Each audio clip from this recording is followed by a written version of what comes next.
Welcome all. Today we will learn renaming a worksheet and changing a tab color of Excel sheet.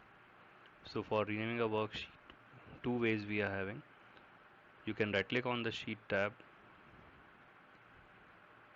and you will find rename option there.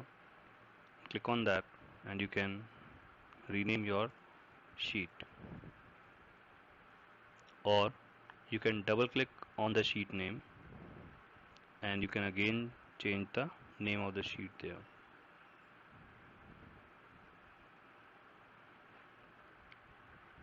Next is changing a tab color. So wherever that's the place where you see all the sheet names are there, these are the sheet tabs and you can change the color of the sheet tab according to yourself. So for changing the sheet tab color, just right click on the sheet tab and you will see tab color option there, and click on whichever color you want and you will see the tab will change its color. Suppose I want to change the next one, I just right click on the sheet tab and I can change the tab color there. So these are the two methods we learned today.